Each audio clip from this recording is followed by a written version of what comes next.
Capítulo 1. Louvor e invocação. És grande, Senhor, e infinitamente digno de ser louvado.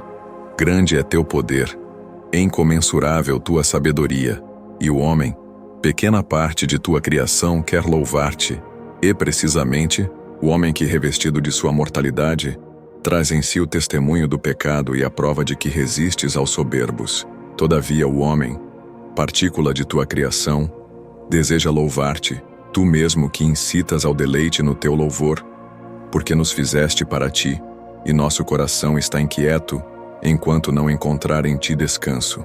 Concede, Senhor, que eu bem saiba se é mais importante invocar-te e louvar-te, ou se devo antes conhecer-te para depois te invocar. Mas alguém te invocará antes de te conhecer, porque te ignorando, facilmente estará em perigo de invocar outrem, porque porventura deves antes ser invocado para depois ser conhecido. Mas como invocarão aquele em que não creem? Ou como haverão de crer que alguém lhes pregue? Com certeza, louvarão ao Senhor os que o buscam, porque os que o buscam, encontrame os que o encontram hão de louvá-lo. Que eu, Senhor, te procure invocando-te, e te invoque crendo em ti, pois me pregaram teu nome. Invoca-te, Senhor, a fé que tu me deste, a fé que me inspiraste pela humanidade de teu Filho, e o ministério de teu pregador. Capítulo 2. Deus está no homem, e este em Deus. E como invocarei meu Deus e meu Senhor, se ao invocá-lo, o faria certamente dentro de mim? E que lugar há em mim para receber o meu Deus, por onde Deus desça a mim, o Deus que fez o céu e a terra? Senhor, haverá em mim algum espaço que te possa conter?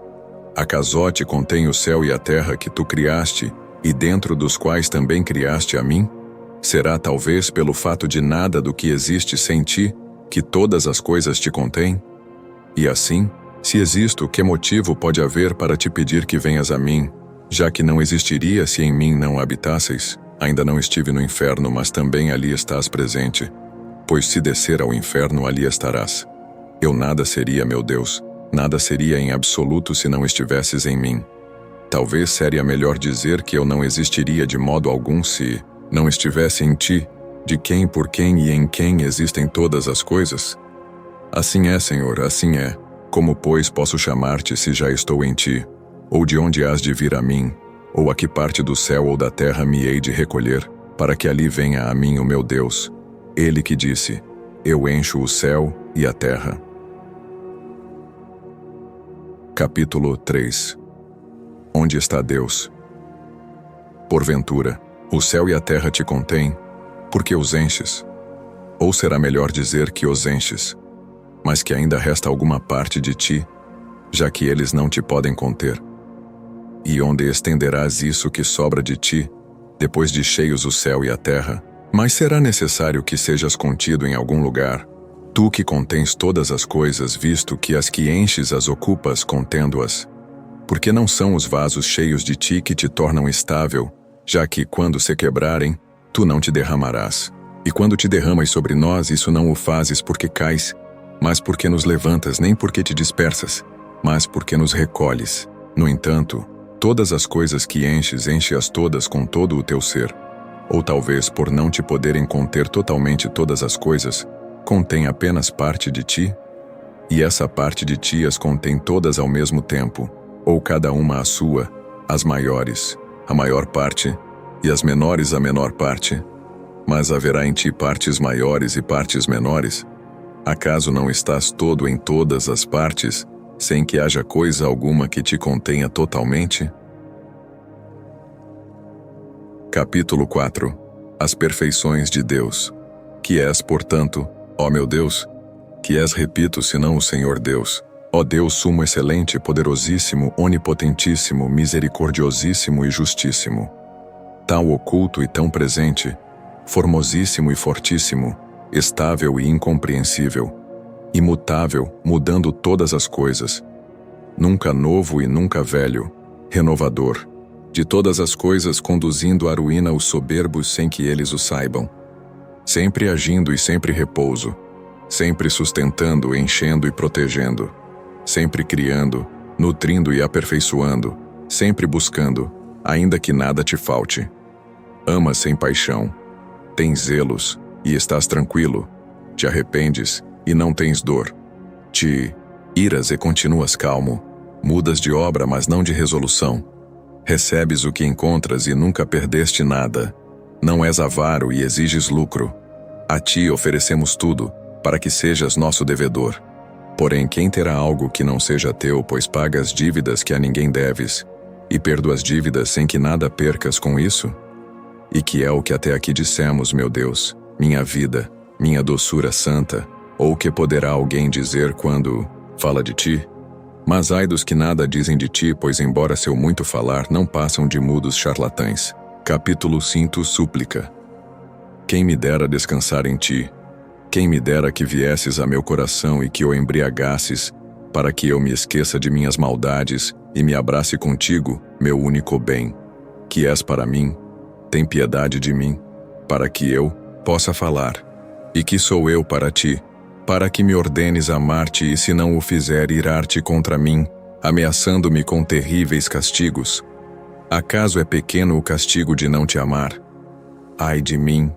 Dize-me por tuas misericórdias, meu Senhor e meu Deus que és para mim, dize a minha alma, eu sou a tua salvação, que eu ouça e siga essa voz e te alcance. Não queiras esconder-me teu rosto. Morra eu para que possa vê-lo, para não morrer eternamente. Estreita é a casa de minha alma para que venhas até ela.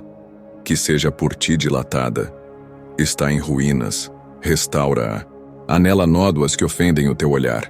Confesso-o, pois eu o sei. Porém, quem haverá de purificá-la? A quem clamarei senão a ti? Livra-me, Senhor, dos pecados ocultos e perdoa a teu servo os alheios. Creio e por isso falo. Tu o sabes, Senhor. Acaso não confessei diante de ti meus delitos contra mim, ó meu Deus? E não me perdoaste a impiedade de meu coração? Não quero contender em juízos contigo, que és a verdade. E não quero enganar-me a mim mesmo, para que não se engane a si mesma minha iniquidade. Não quero contender em juízos contigo, porque, se dás atenção às iniquidades, Senhor, quem, Senhor, subsistirá? Capítulo 6 Os primeiros anos. Permita, porém, que eu fale em presença de tua misericórdia, a mim, terra e cinza. Deixa que eu fale, porque é a tua misericórdia que falo e não ao homem que de mim escarnece. Talvez também tu te rias de mim, mas, voltado para mim, terás compaixão. E que pretendo dizer-te, Senhor, senão que ignoro de onde vim para aqui, para esta não sei se posso chamar vida mortal ou morte vital.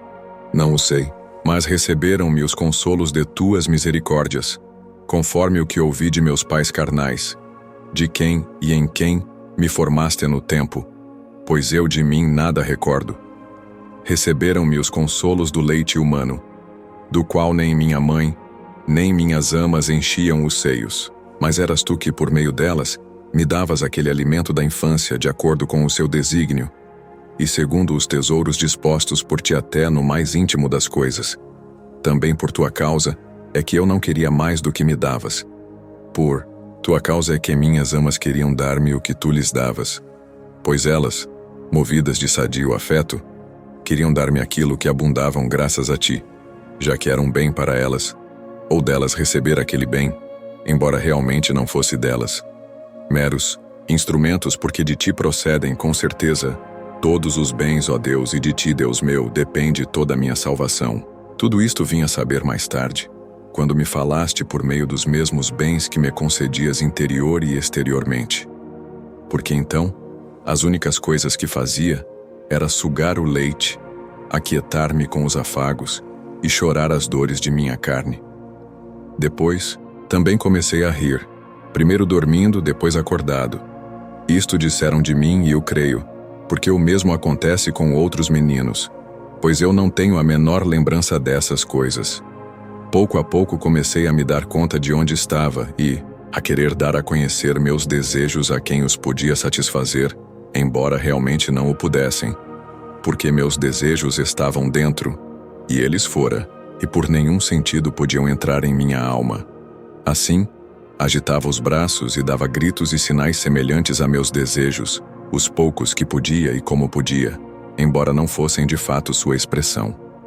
Mas, se não era atendido, ou porque não me entendessem, ou porque o que desejava me fosse prejudicial, eu me indignava com os adultos porque não me obedeciam, e sendo livres por não quererem me servir, e deles me vingava chorando. Assim são as crianças que pude observar. E que eu também fosse assim, mais me ensinaram elas, sem o saber, do que os que me criaram, sabendo-o. Minha infância morreu há muito tempo, mas eu continuo vivo. Mas, dize-me, Senhor, tu que sempre vives e em quem nada falece, porque existias antes do começo dos séculos, e antes de tudo o que há de anterior, e és Deus e Senhor de todas as coisas, e se encontram em ti as causas de tudo o que é instável, e em ti permanecem os princípios imutáveis de tudo o que és e transforma, e vivem as razões eternas de tudo o que é transitório. Diz-me a mim, eu te suplico, ó meu Deus. Diz-me, misericordioso, a mim que sou miserável, dize-me, porventura a minha infância sucedeu a outra idade minha já morta? Será esta aquela que vivi no ventre de minha mãe, porque também desta me revelaram algumas coisas, e eu mesmo já vi mulheres grávidas. E antes desse tempo minha doçura e meu Deus, que era eu. Fui alguém? Ou era parte de alguma coisa? Dize-mo, porque não tenho quem me responda, nem meu pai, nem minha mãe, nem a experiência dos outros, nem minha memória. Acaso te ris de mim porque desejo saber estas coisas, e me mandas que te louve e te confesse pelo que conheci de ti? Eu te confesso, Senhor dos céus e da terra, louvando-te por meus princípios e por minha infância, de que não tenho memória, mas que, por tua graça, o homem pode conjectura de si pelos outros, crendo em muitas coisas, ainda que confiado na autoridade de humildes mulheres. Então eu já existia, já vivia de verdade, e já no fim da infância procurava sinais com que pudesse exprimir aos outros as coisas que sentia. Com efeito, de onde poderia vir semelhante criatura senão de ti, Senhor? Acaso alguém pode ser artífice de si mesmo? Porventura existirá algum outro manancial por onde corra até nos o ser e a vida, diferente da que nos dás, Senhor? Tu em quem ser e vida não são coisas distintas, porque és o sumo ser e a suprema vida, com efeito és sumo, e não te mudas nem caminha para ti o dia de hoje, apesar de caminhar por ti, apesar de estarem em ti com certeza todas estas coisas, que não teriam caminho por onde passar se não as contivesses. E porque teus anos não fenecem, teus anos são um perpétuo hoje. Ó, quantos dias nossos e de nossos pais já passaram por este teu hoje, e dele receberam sua duração, e de alguma maneira existiram, e quantos passarão ainda, e receberão seu modo, e seu ser. Mas tu és sempre o mesmo, e todas as coisas de amanhã e do futuro, e todas as coisas de ontem e do passado, nesse hoje as fazes, nesse hoje as fizeste. Que importa que alguém não entenda essas coisas? Que este alguém se ria e diga, que és tu, que se ria assim, e que prefira encontrar-te sem indagação do que, indagando, não te encontrar. Capítulo 7. Os pecados da primeira infância. Escuta-me, ó meu Deus, ai dos pecados dos homens. E quem isto te diz é um homem e tu te compadeces dele porque o criaste, e não foste autor do pecado que nele existe. Quem me poderá lembrar o pecado da infância, já que ninguém está diante de ti limpo de pecado, nem mesmo a criança cuja vida conta um só dia sobre a terra? Quem mo recordará? Acaso alguma criança pequena de hoje, em quem vejo a imagem do que não recordo de mim? Em que eu poderia pecar nesse tempo? Acaso por desejar o peito da nutriz, chorando? Se agora eu suspirasse com a mesma avidez, não pelo seio materno, mas pelo alimento próprio da minha idade, seria justamente escarnecido e censurado. Logo, era então digno de repreensão o meu proceder. Mas como não podia entender a censura, nem o costume nem a razão permitiam que eu fosse repreendido. Prova está que ao crescermos, extirpamos e afastamos de nós essa sofreguidão. E jamais vi homem sensato que, para limpar uma coisa viciosa, prive-a do que tem de bom, Acaso mesmo para aquela idade era bom pedir chorando o que não se me podia dar sem dano? Indignar-me acremente com as pessoas livres que não se submetiam, assim como as pessoas respeitáveis, e até com meus próprios pais, e com muitos outros, que mais sensatos, não davam atenção aos sinais de meus caprichos, enquanto eu me esforçava por agredi-los com meus golpes, quanto podia, por não obedecerem às minhas ordens, que me teriam sido danosas. Daqui se segue que o que é inocente nas crianças é a debilidade dos membros infantis, e não a alma. Certa vez, vi e observei um menino invejoso. Ainda não falava, e já olhava pálido e com o rosto amargurado para o irmãozinho Colasso. Quem não terá testemunhado isso? Dizem que as mães e as amas tentam esconjurar este defeito com não sei que práticas. Mas se poderá considerar inocência ou não suportar que se partilhe a fonte do leite, que mana copiosa e abundante, com quem está tão necessitado do mesmo socorro, e que sustenta a vida apenas como esse alimento? Mas costuma-se tolerar indulgentemente essas faltas não porque sejam insignificantes, mas porque espera-se que desapareçam com os anos. Por isso, sendo tais coisas perdoáveis em um menino, quando se acham em um adulto, mal as podemos suportar. Assim, pois, meu Senhor e meu Deus, tu que me deste a vida e corpo, o qual dotaste, como vemos, de sentidos e proviste de membros, adornando-o de beleza e de instintos naturais, com os quais pudesse defender sua integridade e conservação, tu me mandas que te louve por esses dons e te confesse e cante teu nome altíssimo. Serias Deus onipotente e bom ainda que só tivesses criado apenas estas coisas, que nenhum outro pode fazer senão tu, ó unidade, origem de todas as variedades, ó beleza que dás forma a todas as coisas, e com tua lei as ordenas. Tenho vergonha, Senhor, de ter de somar à vida terrena que vivo aquela idade, que não recordo ter vivido, na qual acredito pelo testemunho de outros, por vê-lo assim em outras crianças, embora essa conjectura mereça toda a fé. As trevas em que está envolto meu esquecimento a eu respeito assemelham-se à vida que vivi no ventre de minha mãe. Assim, se fui concebido em iniquidade, e se em pecado me alimentou minha mãe, onde suplico-te, meu Deus? Onde, Senhor? Eu, teu servo? Onde, e quando fui inocente? Mas eis que silêncio sobre esse tempo. Para que ocupar-se dele, se dele já não conservo nenhuma lembrança? Capítulo 8. As primeiras palavras. Acaso não foi caminhando da infância até aqui que cheguei à puerícia? Ou melhor, esta veio a mim e suplantou a infância sem que esta fosse embora, pois, para onde poderia ir? Contudo, deixou de existir, porque eu já não era um bebezinho que não falava, mas um meninó que aprendia a falar. Disso me recordo, mas como aprendi a falar, só mais tarde é que vim a perceber. Não mo ensinaram os mais velhos apresentando-me as palavras com certa ordem e método, como logo depois fizeram com as letras. Mas foi por mim mesmo, com o entendimento que me deste, meu Deus, quando queria manifestar meus sentimentos com gemidos, gritinhos e vários movimentos do corpo, a fim de que atendessem meus desejos, e também ao ver que não podia exteriorizar tudo o que queria, nem ser compreendido por todos aqueles a quem me dirigia.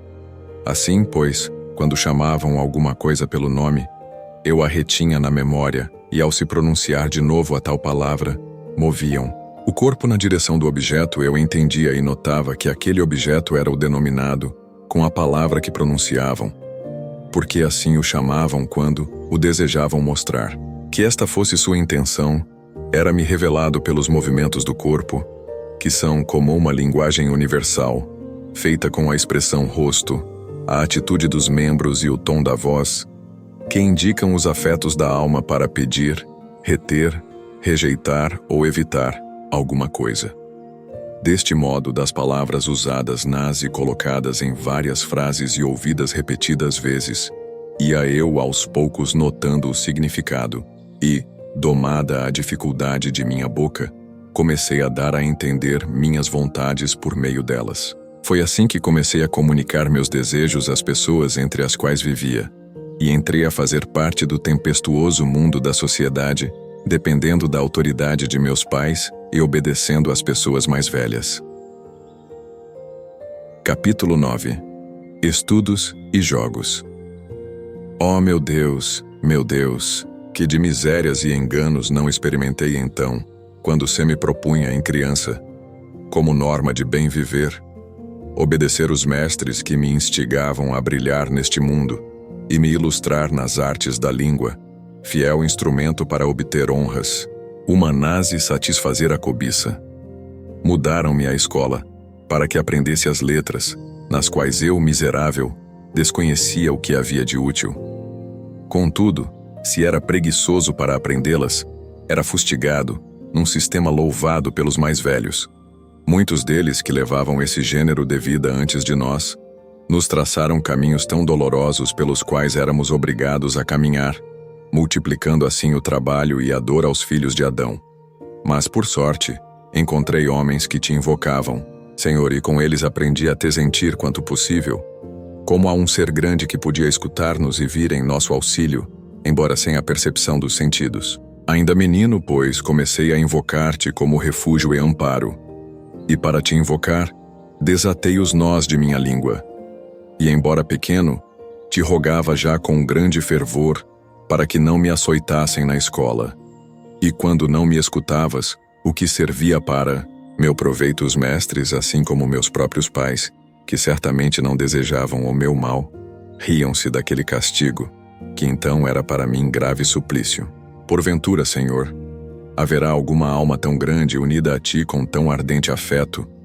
Pois isto também pode ser produzido pela estultice, repito, uma alma que alcance tal grandeza, de ânimo que despreze os cavaletes e garfos de ferro, e os demais instrumentos de martírio, para fugir dos quais se te dirigem súplicas de todas as partes do mundo? Haverá uma alma que assim os despreze, rindo-se dos que têm deles tanto horror, como se riam nossos pais dos tormentós que éramos castigados por nossos mestres quando meninos?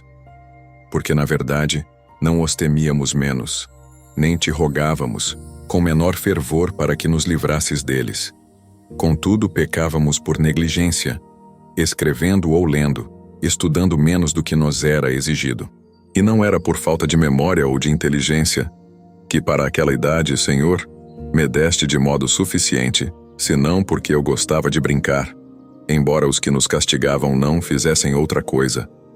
Mas os jogos dos mais velhos chamavam-se negócios, enquanto que os dos meninos eram por eles castigados, sem que ninguém se compadecesse de uns e de outros, ou melhor, de ambos. Um juiz sensato poderia aprovar os castigos que eu, menino, recebia porque jogava bola. E por que com este jogo atrasava o aprendizado das letras, com as quais, adulto, haveria de jogar menos inocentemente? Acaso fazia outra coisa naquele que me castigava? Se na alguma questiúncula era vencido por algum colega seu, não era mais atormentado pela cólera e pela inveja do que eu, quando uma partida de bola era vencido por meu companheiro? Capítulo 10. Amor ao jogo. Contudo, Senhor meu, ordenador e criador da natureza, mas do pecado somente ordenador, eu pecava.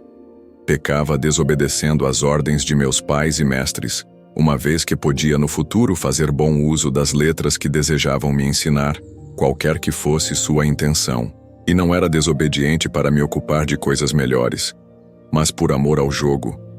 Buscava nos combates orgulhosas vitórias, deleitava-me com histórias frívolas, com as quais incentivava sempre mais minha curiosidade. Igualmente curiosos, meus olhos se abriam sempre mais para os jogos e espetáculos dos adultos, jogos que dão tão grande dignidade a quem os oferece, que quase todos desejam as mesmas dignidades para seus filhos. Contudo, gostam de os castigar-se com tais espetáculos, fogem dos estudos, por meio dos quais desejam que eles venham um dia a oferecer espetáculos semelhantes. Senhor, olha misericordiosamente para essas coisas, e livra-nos delas a nós que já te invocamos, mas livra também aos que ainda não te invocam, a fim de que te invoquem e sejam igualmente libertados. Capítulo 11. O batismo diferido. Ainda menino, ouvi falar da vida eterna, que nos está prometida pela humildade de Jesus, nosso Senhor, que desceu até nossa soberba, e fui marcado com o sinal da cruz, sendo-me dado saborear de seu sal logo que saí do ventre de minha mãe, que sempre esperou muito em ti. Tu viste, Senhor, que numa ocasião, ainda menino, atacou-me repentinamente um dor de estômago que me abrasava e que me aproximou da morte. Tu viste também, meu Deus, pois já me tinhas sob tua guarda, com que fervor de espírito e com que fé pedi a piedade de minha mãe e da mãe de todos nós, tua igreja, o batismo de teu Cristo, meu Deus e Senhor.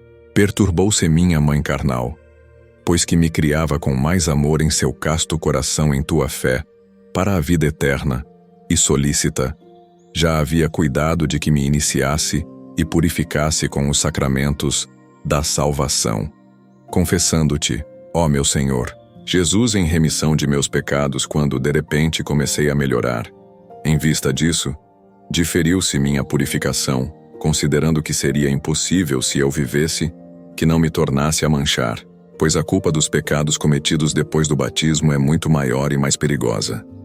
Nesta época eu já tinha fé verdadeira, juntamente com minha mãe e com todos da casa, à exceção de meu pai, que, porém, não pôde vencer em mim a ascendência da piedade materna, para que deixasse de acreditar em Cristo tal como ele não acreditava.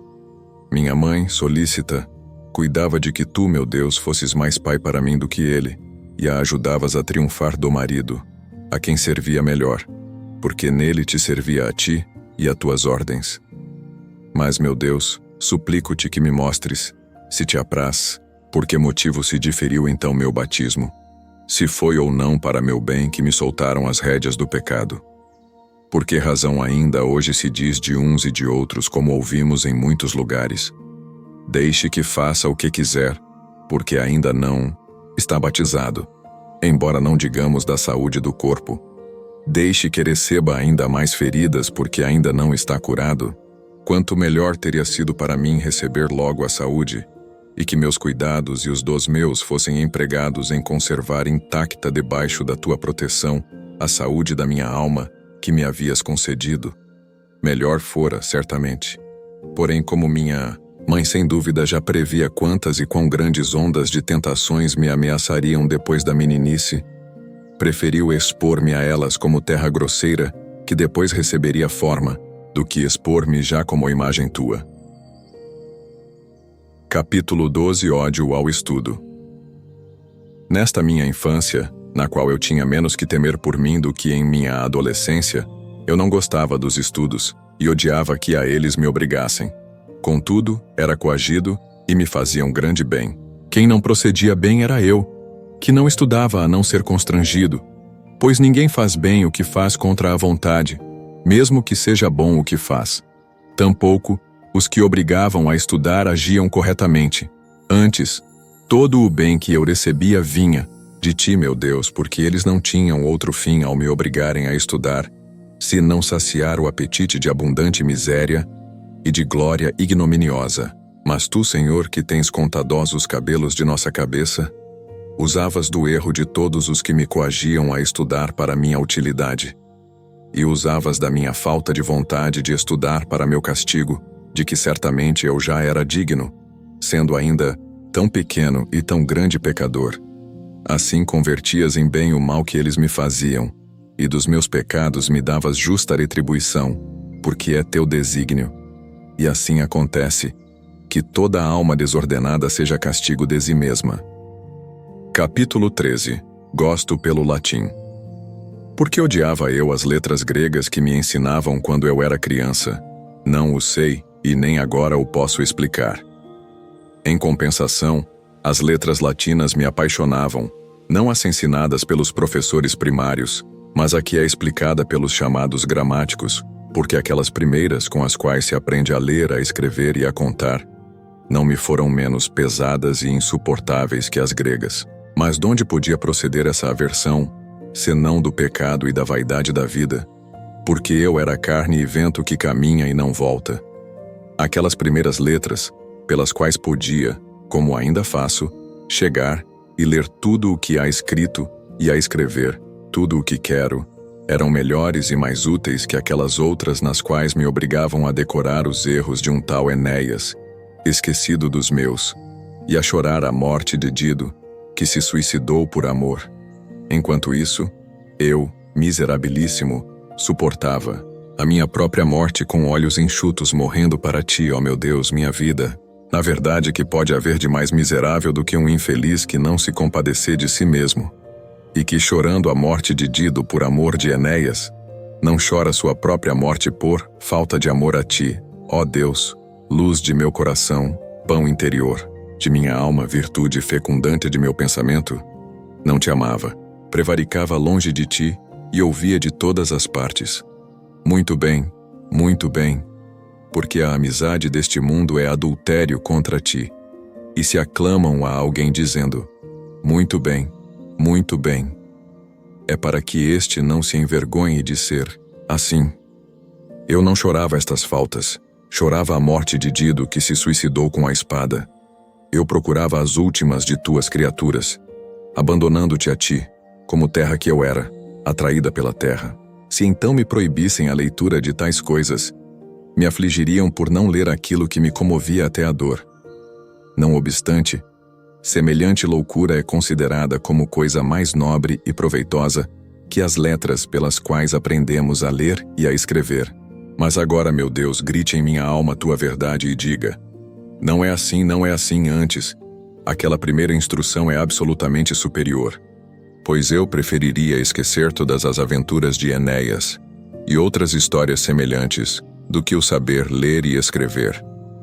Sei que nas escolas dos gramáticos pendem cortinas às portas, porém, servem menos para velar o segredo que para encobrir o erro. Não gritem contra mim aqueles mestres a quem já não temo, enquanto confesso a ti os desejos de minha alma e aborreço dos meus maus caminhos, a fim de amar os teus. Não gritem contra mim os comerciantes da gramática, pois, se eu os interrogar sobre se é verdade que Enéas veio uma vez a Cartago, como afirma o poeta, os nécios responderão que não sabem. Os sábios negarão o fato.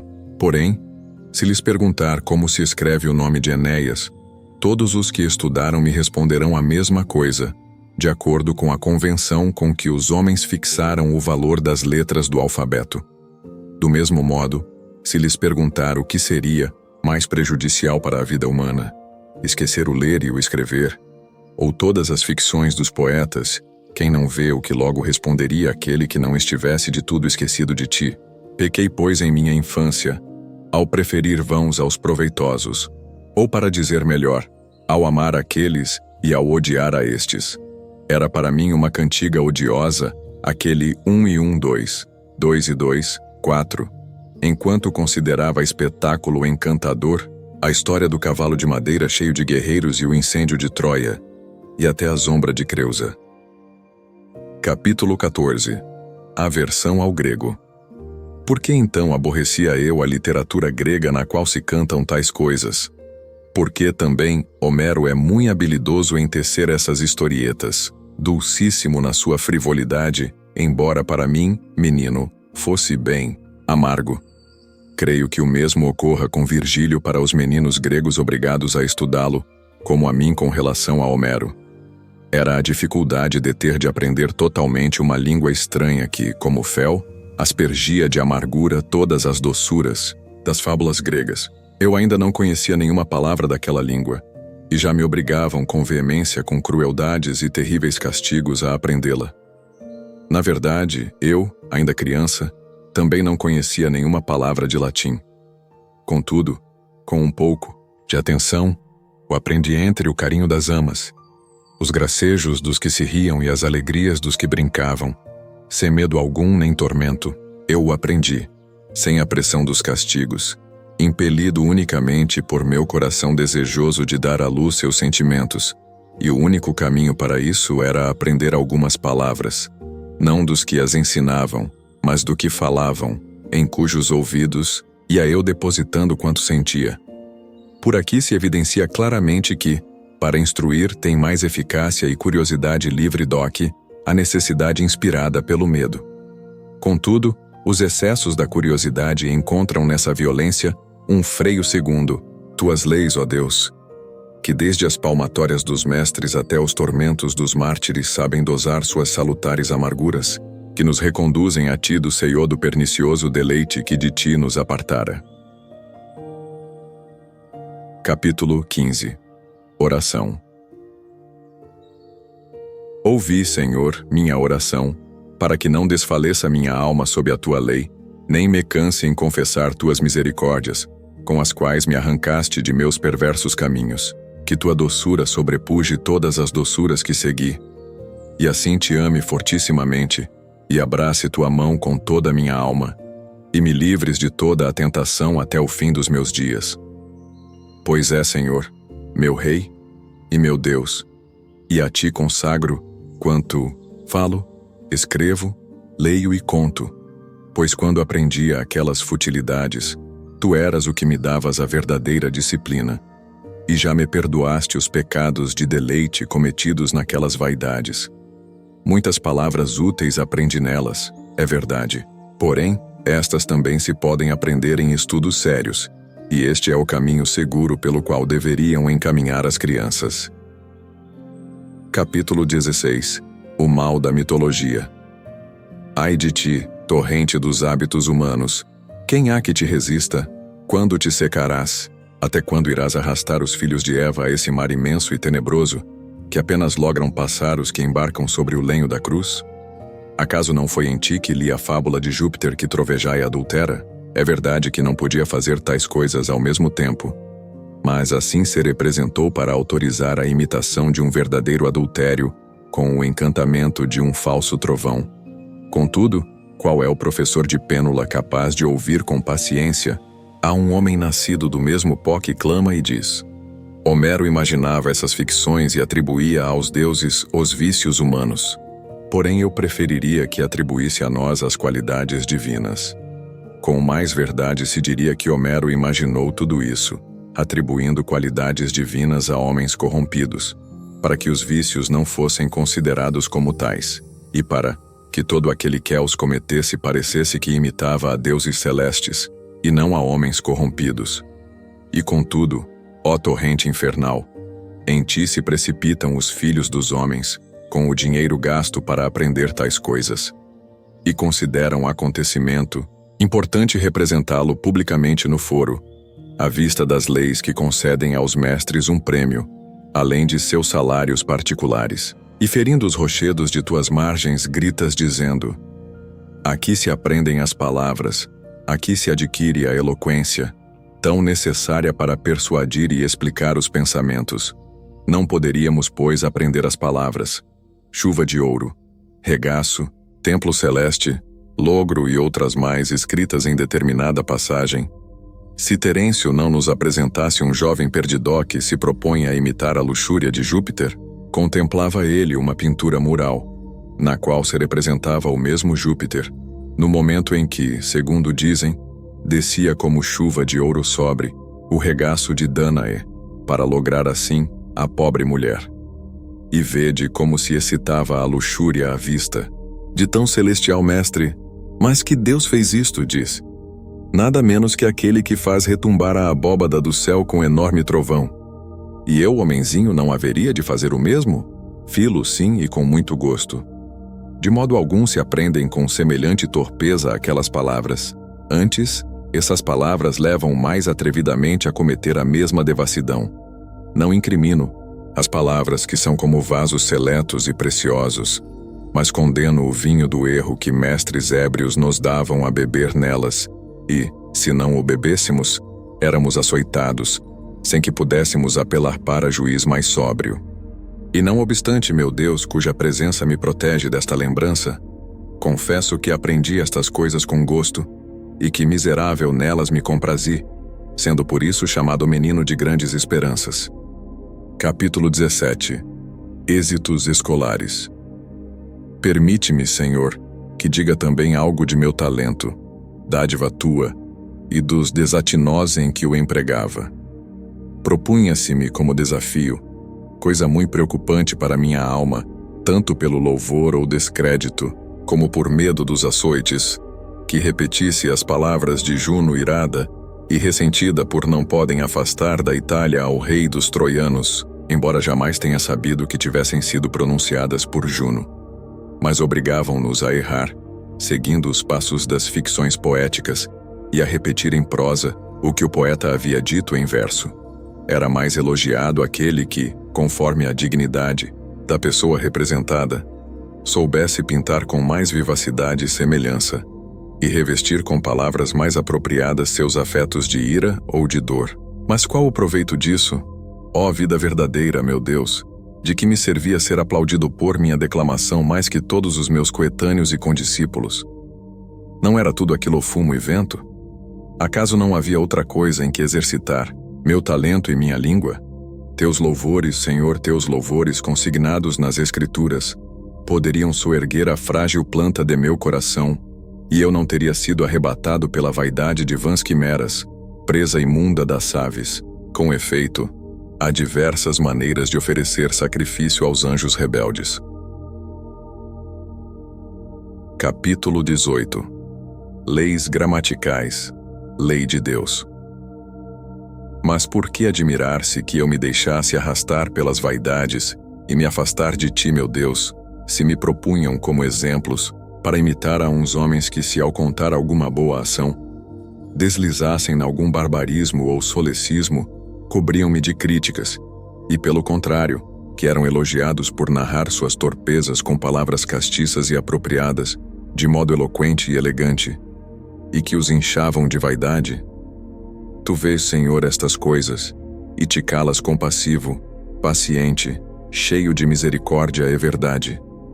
Mas te calarás para sempre? Arranca, pois, agora deste espantoso abismo a alma que te busca sedenta de teus deleites, e que te diz de coração: busquei, Senhor, teu rosto, Senhor, buscarei ainda.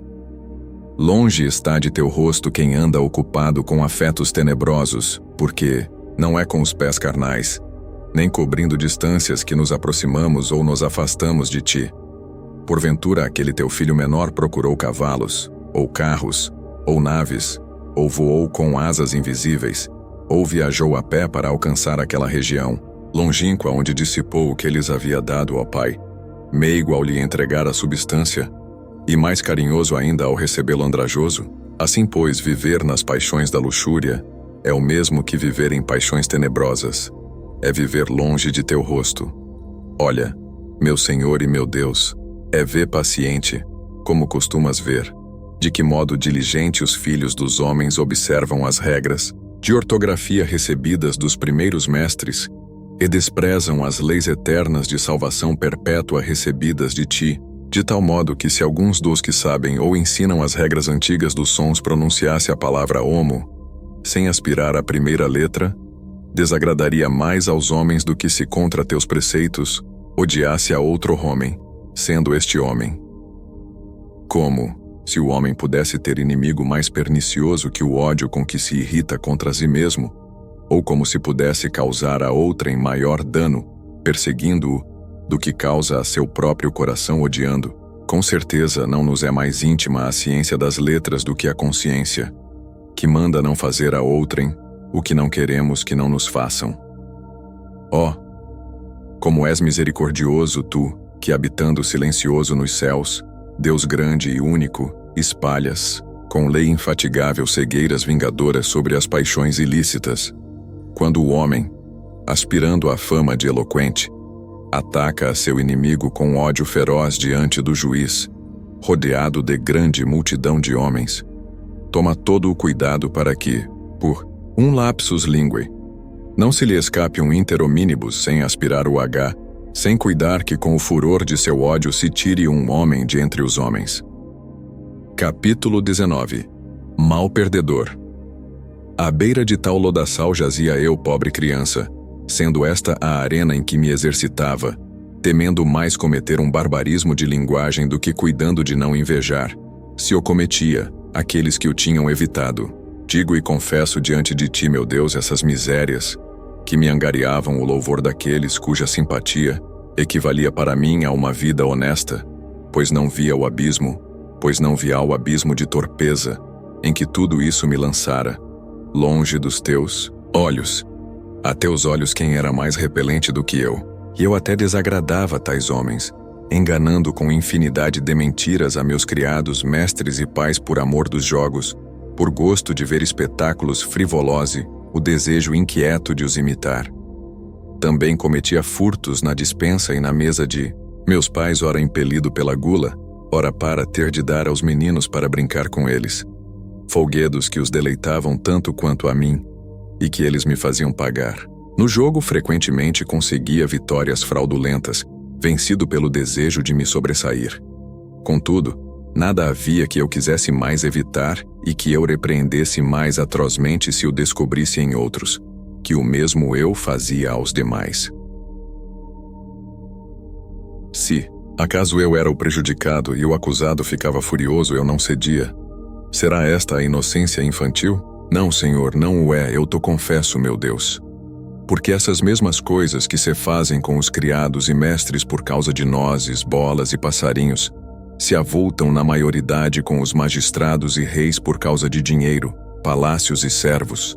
Do mesmo modo que a palmatória sucedem-se maiores castigos. Assim, quando tu, nosso rei, disseste, delas é o reino dos céus, quiseste sem dúvida louvar na pequenez de sua estatura, um símbolo de humildade.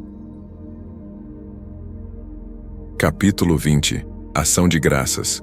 Contudo, Senhor, graças te sejam dadas, excelso e ótimo Criador, e ordenador do universo, nosso Deus, mesmo que te limitasses a me fazer apenas menino.